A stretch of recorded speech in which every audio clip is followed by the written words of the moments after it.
আমাদের সামনে মূল্যবান বক্তব্য রাখছেন ভাষা আন্দোলনের সঙ্গে যুক্ত কবি নীলিমা।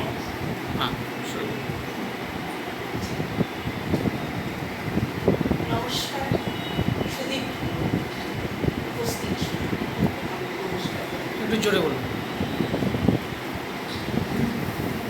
আমি শিলচর শহরে ছোটবেলা থেকে ছিলাম, কিন্তু যখন আমি ম্যাট্রিক পরীক্ষা দিই তখন সেটা হলো 1961 সনে বিমলা প্রসাদ চারিহা, তখনকার আসামের মুখ্যমন্ত্রী, উনি ফরমান জারি করলেন আসাম ফর আসামিজ। কিন্তু সেটা তো সবাইকে মানলে চলে না।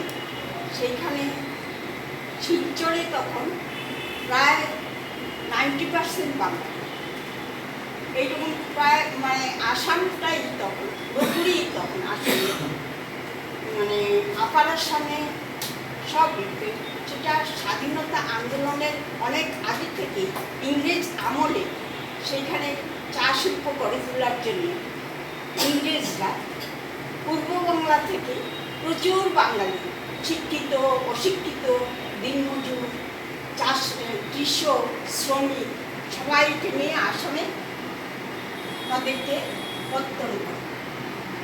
কারণ সেই সব তার চা শিল্পের যে তাদের যে দরকার চা শিল্পের জন্য, সেই তাদের কেরানি তৈরি করলেন, তাদের শ্রমিক তৈরি করলেন চা শিল্পের জন্য। তারপরে তাদের রসদ, যারা ওখানে আসামটা অ্যাকচুয়ালি হলো বনভূমির বলতে যা বোঝায়, সেই বনভূমি, সেইখানে তারা করলেন কি বাঙালিদের নিয়ে ওইখানে।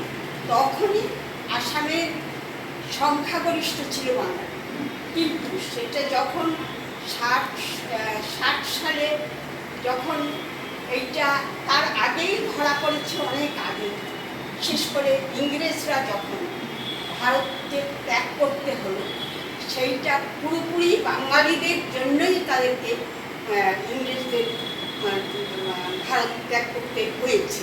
সেইটা ইংরেজরা হাড়ে হাড়ে টের করেছে। বাঙালিকে আসাম থেকে বহিষ্কৃত করার জন্য অসমীয়াদের সেই কথা, বিশেষ করে অসমীয়া বুদ্ধিজীবীরা, তখন বুদ্ধিজীবী ওদের ছিল না, অত্যন্তই তারা তাদের কোনো সংস্কৃতি করতে কিছু ছিল না। বনভূমিতে থাকতো, বন জঙ্গলে যে ওরা সাধারণ এমন যে আমাদের মতো ইয়েভাবে সায়েন্টিফিকভাবে কৃষি তৈরি করা সেটা ছিল না। ওরা ওদের মতোই কৃষি বলতে যেটা বোঝায় সেটা সেরকম ছিল না। তাদের মতো তাদের পরিবারের মতো খাদ্য জাতীয় তৈরি করার সেইভাবেই কাজে কী করলো, যখনই দেখলো যে আসামের বাঙালিকে আসাম থেকে বিতরণ করা ভীষণ দরকার, না হলে আসামের অসমীয়াদের জায়গা হবে যে হারে। তারপরে যখনই বাংলা 47 সালে যখন ইংরেজরা বেশ ভাগ হলো, পূর্ব বাংলা থেকে প্রচুর বাঙালি আসাম, বিহার, সিংভূম, মানভূম, তারপরে এমনকি ব্রহ্মদেশ, ত্রিপুরা, সব এলাকাতে বাংলাদেশের বাঙালিরা ছেয়ে গেছে। কিন্তু আসামের ব্যাপারটা একটু অন্যরকম। সেখানে চা শিল্পের জন্য তারা বাঙালি ওখানে প্রধান ছিল। তারপরে দেখা গেল যে আদমশুমারিতে, সেটা হবে হয়তো আমার সনটা এখন মনে আসছে না, আদমশুমারি না, স্বাধীনতার আগের আদমশুমারিতে দেখা গেছে যে বাঙালিরা অসমীয়া থেকে 10% বেশি আসামে। বাঙালিদের তখন কী করল, পরের আদমশুমারিতে 47 সনের পরে যে আদমশুমারি হলো, তাতে দেখা গেল এটা 50% কমিয়ে দিল। তার মানে কারচুপি করে তাদেরকে এটা তারপরে তবুও দেখো যে বাঙালি নড়ে না, বাঙালি এখানে ঘুরে যাচ্ছে। তখন তারা 60 সনে বিমলা প্রসাদ চারিহার বক্তব্য শুনে ওরা ইন্ধন পেয়ে গেল। তখন তারা বঙ্গাল খেদায় বলে একটা আন্দোলন করল। সেই আন্দোলন যথেষ্টই নির্মম, যথেষ্টই মানুষের যেটা থাকার দরকার সেগুলো কিন্তু কিছু না। আমি কিন্তু বক্তৃতা করতে পারি। তারপরে দেখা গেল যে আন্দোলন করে বাঙালিকে খেদাবার অনেক চেষ্টা করল। কিন্তু তখন বরাক ছিল তখন কাছাড় জেলাকে নিয়ে 3টি মহকুমা, শিলচর, হাইলাকান্দি, করিমগঞ্জ, এইসব 3টা মহকুমা নিয়ে বরাক উপত্যকা গড়ে উঠেছিল। সেখানে পুরোপুরি বাঙালি, একদম বাঙালি। তারপরে আমি তখন মেট্রিক পরীক্ষা দিয়েছি। তখন তো স্কুল ফাইনাল ওরকম ছিল না, আমি মেট্রিকুলেশন দিয়েছি। আমার সঙ্গে আরও একটি মেয়ে ছিল যে শহীদ হয়েছে, 11 জন শহীদ হয়েছিল তার সাথে। সেইখানে একটি মেয়ে, সে আমার বন্ধু, আমাদের বাড়ির পাশাপাশি থাকতো। যাই হোক, তাকে গুলি করা হয়েছিল, তার বাছরটাকে মানে ওই দিক থেকে ওই দিক করা, মানে একটু পুড়ে গেছিল, সে মারা গেছে। তখনই মারা গেছে। তারপরে আরও 11 জন মারা গেল। 11 জন মারা যাওয়ার পরে তারপরে যা হয় আর কি আন্দোলন। তারপরে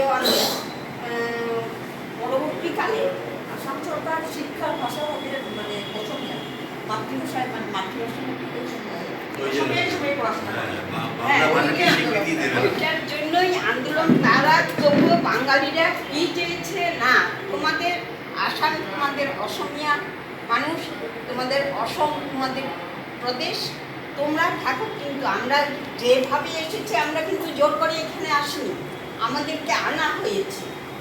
একবার এনেছে ইংরেজ, আরেকবার এনেছে দেশভাগের পরে আমাদের শাসনের গল্প। সিলেট ভাগ হলো যখন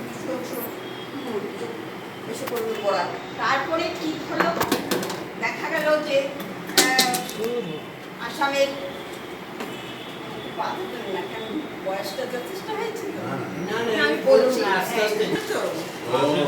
আমি ডিগবয়ে জন্ম আমার, এখানে কদিকবন্দি বাঙাল খেতে হতো এই ভাষা নিয়ে, ছেলেদেরকে ধরে নিয়ে যেত ঘর থেকে। আমি অনেক শুনেছি আমরা। তারপরে আমি শিলচরের সঙ্গে সেখানে এমন মানে 1900 আন্দোলন ওইদিকে হাইলাকান্দি, করিমগঞ্জ, শিলচর, হ্যাঁ এইগুলোতে আন্দোলন হচ্ছে।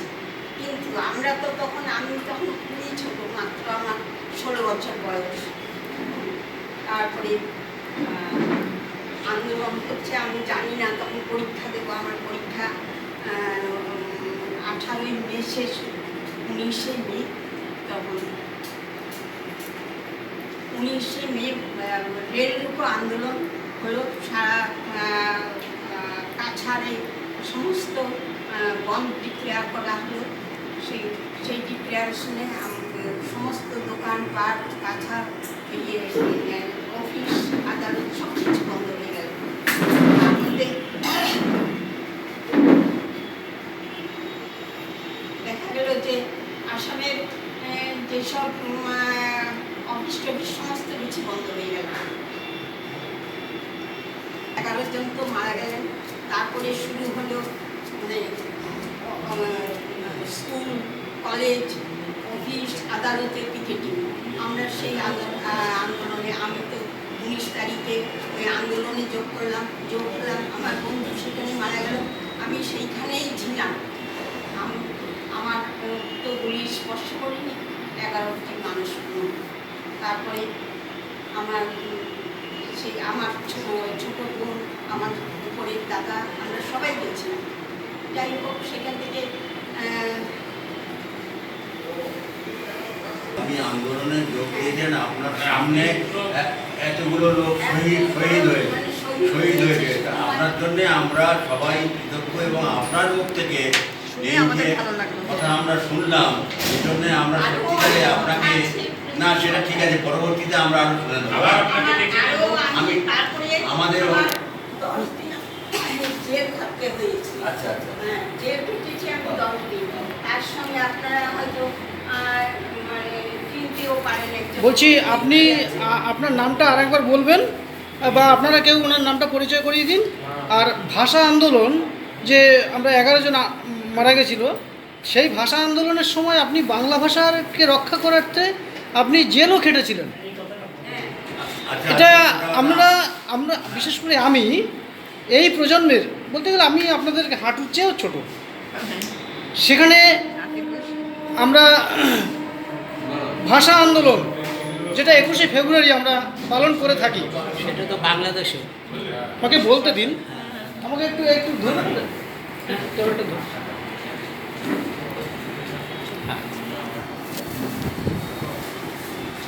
যেখানে আমরা গোটা বিশ্ব বাংলা সমাজ, বাংলা সভ্যতা, বাংলা ভাষার প্রেমী, বাংলা ভাষা নিয়ে যে যারা চলাফেরা করছি, তারা বিশ্বব্যাপী একটা প্রচার 21শে ফেব্রুয়ারি বাংলা ভাষা যেটা হয়েছে, এই বাংলাদেশে যেটা হয়েছে, কিন্তু তার আরো একটা যে বাংলা ভাষার আন্দোলন ছিল, সেটা কিন্তু বগলের এদিকে রয়ে গেছে। এইটাই আমি আমাদের এই জায়গায় দাঁড়িয়ে এইটাই আমি নিশ্চয় এই যে আমাদের নলেজে অতটা নেই। কিছুদিন আগে নিশ্চয় 21শে মে আসামের শিলচরে এই হ্যাঁ, আন্দোলন হ্যাঁ, হ্যাঁ 1961 হ্যাঁ মারা গেছি। কিন্তু 1961-তে 11 জন মারা গেছিলেন এবং এই নীলিমাদি উনি প্রত্যক্ষ করেছেন, সেই সংগ্রামে ছিলেন। ওনার সামনে ওনার সহযোগী একজন মারা গেছেন কমলা স্টেশনে, কমলা গেছে, কমলা হ্যাঁ কমলা ভট্টাচার্য 11 জন মারা গেছেন। তারপর এবং সেখানে সেই 11 জন মারা গেছে, না আমি বলছি 11 জন মারা গেছে আমরা জেনেছি, কিন্তু আরো কত 11 জন মৃত্যু হয়েছে এবং মৃত্যুর প্রায় সম্ভাবনা ছিল। তার মধ্যে অন্যতম একজনকে আমরা এই মুহূর্তে পেয়েছি। এটা আমি ব্যক্তিগতভাবে আমার বয়স অনুসারে এটা আমার কাছে অত্যন্ত ভাগ্যের বিষয়। এটাই আমি বলতে এসেছি। অবশ্যই আমরা গর্বিত। আপনার নামটা আরেকবার বলে দিন। নীলিমা নীলিমা বসু। আমি কবি সুব্রত মিত্র, আপনাদের সাথে আছি। আমার তো শুনে ভীষণ ভালো লাগে। হ্যাঁ। আপনারা শুনুন, অনুমোদন বাংলা ভাষাকে অবনমিত করার চেষ্টা কেন্দ্রীয় শাসকগোষ্ঠীর মনে অভিযুক্ত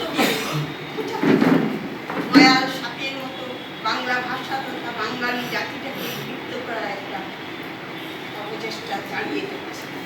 তবে সেই বিরল বাঙালি জাতি শতবর্ষের অধিক দিন ধরেই বাংলা ভাষাকে রক্ষা করার জন্য উদ্যোগ শুরু করেছে। অন্যান্য রাজ্যের ভাষার তুলনায় বাংলা ভাষী মানুষ সারা ভারতবর্ষে ছড়িয়ে ছিটিয়ে বসবাস করছে এবং সংখ্যার বিচারেও তা যথেষ্ট বেশি। তাই 1918 সালে বিশ্বভারতী বিশ্ববিদ্যালয়ে ভাষাবিদ ডক্টর মোহাম্মদ শহীদুল্লাহ ভারতের সর্বসাধারণের ভাষা হিসাবে বাংলা ভাষার দাবি তুলে ধরেন। কিন্তু এই দাবি আন্দোলনের রূপ নেবার আগেই দমিয়ে দেওয়া হয়। তারপর 1931 সালে ধানবাদ, এটা কিন্তু বাংলা ভাষার একটা বড় আন্দোলন হয়েছে এই পশ্চিমবঙ্গে। 1931 সালে ধানবাদ, পুরুলিয়া, বাঁকুড়া প্রভৃতি অঞ্চলগুলি নিয়ে মানভূম জেলা গঠিত করে। বিহারের মানভূম জেলা বিহারের সঙ্গে যুক্ত করে দেওয়া হয়।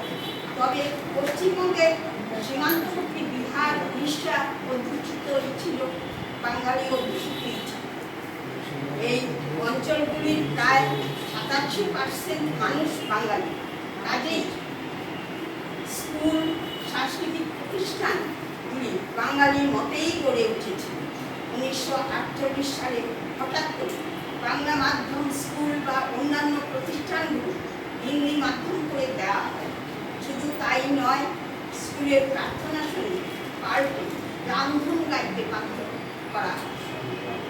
এর প্রতিবাদে 1956 সালে অতুল প্রসাদ ঘোষ, নিবারণ চন্দ্র দাস এবং লাবণ্যপ্রভা ঘোষের নেতৃত্বে পুরুলিয়ার কুঞ্চা থানার বীররা থেকে 10 জন মহিলা সহ 1005 জন সত্যাগ্রহী পায়ে হেঁটে কলকাতায় এসে আইন অমান্য করে। 13 দিন তাদের কারারুদ্ধ করে রাখা হয়। 20 মে তাদেরকে মুক্তি দেওয়া হয়। এই আন্দোলনের ফলস্বরূপ পুরুলিয়াকে পশ্চিমবঙ্গের সঙ্গে যুক্ত করা হয়, কিন্তু ভাষা সমস্যার সমাধান হয়নি। প্রচুর বাঙালি বিহার, উড়িষ্যার সঙ্গে বসবাস করে হিন্দি বলয়ের সঙ্গে মিশে যায়। আন্দামানেও কিন্তু একই চিত্র। 1972 সালে যে বাঙালির ঢেউ ভারতে আসেন, তাদের কিছু মরিচঝাঁপি, দণ্ডকারণ্য ইত্যাদি অঞ্চলগুলিতে কেন্দ্রীয় সরকার বসতি ব্যবস্থা করেছে। কিন্তু পশ্চিমবঙ্গ এমনিতেই জনসংখ্যার প্রাবল্য ছিল। দ্বিতীয়ত মরিচঝাঁপির বনাঞ্চল, ম্যানগ্রোভ অঞ্চল, যা সমুদ্রের ঢেউয়ের ক্ষয় রোধ করা হয়। কাজেই এইসব মানুষকে স্থানান্তরিত করা বিশেষ প্রয়োজন ছিল। কারণ যে এটা তো ঠিকই যে আসামের যারা বাস করেন অসমীয়াদের তাদের একটা নিজস্ব ভাষা আছে।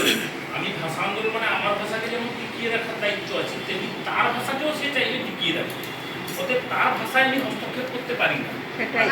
তারও মাতৃভাষা, সকলের মাতৃভাষা। হ্যাঁ, বলছি আমার প্রথমত আপনি আপনার ভাষার জন্য এই করতে পারেন। যেহেতু আপনি ভাষা আন্দোলনের সঙ্গে যুক্ত, আমার যেটা মূল প্রশ্ন যে এই মুহূর্তে আমরা যদি 10টা বাংলা কথা বলি, মানে একটা 10টা বাক্য বলি, তার মধ্যে দেখবেন হয়তো 20% ইংলিশ মেশা বা অন্য শব্দগুলো মেশা আছে। তার মানে কি আমরা বাংলায় ওই শব্দগুলোকে মিশিয়ে দিচ্ছি। এই ব্যাপারে কি আপনার আন্দোলনের কোনো রূপরেখা আছে? মানে আপনারা কি সেরকম কিছু করছেন? সেরকম তো আজকাল কি হয়েছে, ঘরে ঘরে ইংলিশ মিডিয়ামের বাচ্চারা, হ্যাঁ, ঠিক আছে, বলুন। ইংলিশ মিডিয়াম সবাই আমাদের ঘরে ঘরেই এখন এই জিনিসটা চলছে। এটা হলো সরকারিভাবেই, মানে আমার যেটা আমি মনে করছি, সরকারিভাবেই এটাকে চাপিয়ে দেওয়া আছে। ইংলিশ শিক্ষা, ইংলিশকে এগুলো হয় ওয়েস্টার্ন কালচারে পরিণত করা হচ্ছে, ওয়েস্টার্ন কালচারে ট্রান্সফার করা হচ্ছে বাধ্যতা। তারপরে শুধু পায় না, যেমন সাম্রাজ্যবাদীরা কি করে, তারা করে কি যে তাদের মানুষের প্রধান মেরুদণ্ডই হলো ভাষা, সেই ভাষার উপর আঘাত করে তাদের কিন্তু জাতিসত্তা নষ্ট হয়ে যায়। সেইখানেই তারা আঘাত করে বারবার। বাঙালি জাতি এখানে আপনাকে বলি, আপনি বলছেন যে সরকার চাপিয়ে দিচ্ছে। তো সরকারকে তো সাধারণ মানুষই নির্বাচন করেছে, আর সব মানুষের তো তার নিজস্ব রাইটও আছে। ধরুন আমার ছেলে, আমি যদি মনে করি যে আমার ছেলেকে আমি ইংলিশ মিডিয়ামে পড়াবো না, তাতে তো তার মানে কি সরকারকে আমি নির্বাচন করেছি মানেই আমিও মন থেকে চাইছি আমার ভাষা একটা কিছু দরকার হয় না। আমার কি হয়, আমাদের কি ছিল, দেশে না আছে চাকরি, না আছে ছেলে মেয়ে যদি আজ ইংলিশ মিডিয়ামে পড়াশোনা করে, আমার ছেলেকে নিয়ে আমি ঢুকেছি। আমি ইংলিশ মিডিয়াম থেকে ছাড়িয়ে নিয়ে বাড়িগঞ্জ গভর্নমেন্টে আমার ছেলেকে ভর্তি করে দিয়েছিলাম। ছেলে ইংলিশে ওখানে মানে 3 পর্যন্ত পড়েছে, ওখানে 4 থেকে 5 থেকে একটা অবশ্য সে ইংলিশ পড়েনি। তারপরে সে ইংলিশে স্বাভাবিকভাবেই তার দুর্বলতা এসে গেছে। এই জিনিসগুলো আচ্ছা, এই ভাষা ব্যাপারটা অনেক বিস্তারিত ব্যাপার আছে, এটাকে ছোট করে দেয়। আমাদের একটা কথা বলি, যেটা আমাদের এখানে ছোট পরিসরে জানার জিনিস, সেটা হচ্ছে শিলচরে যে ভাষা আন্দোলন হয়েছিল, অসমীয়া ভাষাভাষীর লোকেরা। স্যার, আপনার নামটা বলুন। আমার নাম যাদব দত্ত। হ্যাঁ, বলুন এবার বক্তব্য বলুন। বাংলা ভাষাকে শিলচরে যে অসমীয়া ভাষা চাপিয়ে যেটা দিতে ওখানকার চেয়েছিল। ছিল না, ও প্রভিন্সিয়াল ভাষা আছে তো, অসমীয়া প্রভিন্সিয়াল ল্যাঙ্গুয়েজ, তার থাকবে, এক্সিস্ট করবে। এটাকে বাংলা না, না, না। ভাষাকে দ্বিতীয় ভাষা করার কথা ছিল।